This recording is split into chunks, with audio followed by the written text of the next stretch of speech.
В днешния топ 5 ще открием 5 неща, които ще се случат след срещата на Бойко с Арнолд номер 1. Бойко ще реже лентите с меча на Конан Варварина. От тук нататък само с това оръжие. И край. Да. В чуждите медии тези кадри ще бъдат озаглавени. The Bulgarian Barbarian.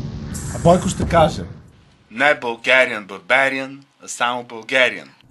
обръщайки се към най-близката си сътрудничка, питайки я тихичко: Виж, моля ти се в речника, какво означава това, дето ми го каза след Bulgarian? Barbarian. Защото не ми прилича на congratulations, а не искам да ме цакат с думи, дето не разбирам. И в момента, в който го казва, и момичето тича. Отваря. Браснар! Не бе. Барбериан е варварин. Така ли? Да. А що мислиш, че е браснар? Близо е. Днешния топ 5. И аз съм като Бойко. Ти чуеш Ще ме ли? цакаш с думи, дед не ги знам. Congratulations, това. Само това ми. Що съм го Днешния топ запомнила 5. така? Барбар е варварин. Заради сибирския браснар, Да. оттам тръгна всичко. Днешния топ 5. 5 неща, които ще се случат след срещата на Бойко с Арнолд номер 2.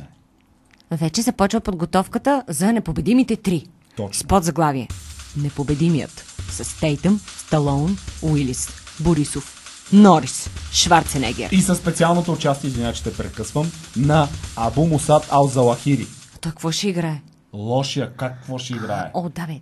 Точно така. И Бойко го хваща на края на българската граница Да. с тонове ракети. Разбираш, има Да. тирове ракети, прочо, Да. за Шенген. И Да. казва: След този арест не искам да се говори повече за Шенген. Той ли обезврежда лошия? естествено. Добре, аз Тейтъм, Сталоун и останалите какво ще играят? Накрая казват на Бойко: Congratulations, Борисов. Какво ще играе? Добре, да кръстим филма The Bulgarian Barbarian тогава. Днешния топ 5. 5 неща, които ще се случат след срещата на Бойко с Арнолд номер 3. Бойко отива да рита. След среща какво да прави? Да. А Шварценегер от своя страна отива на интервю за Discovery Channel, Така. за да разказва какъв човек е Бойко Борисов и как го е променил, как го е накарал да преосмисли за живота си и изобщо всичко и как света има нужда именно от такива хора. В днешния топ 5 откриваме 5 неща, които ще се случат след срещата на Бойко с Арнолд номер 4, следва среща с Брус Уилис.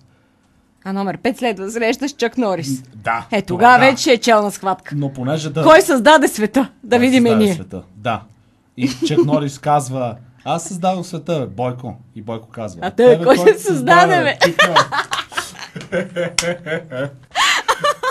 Да, с Богдана мислим еднакво, не знам дали е хубаво или лошо.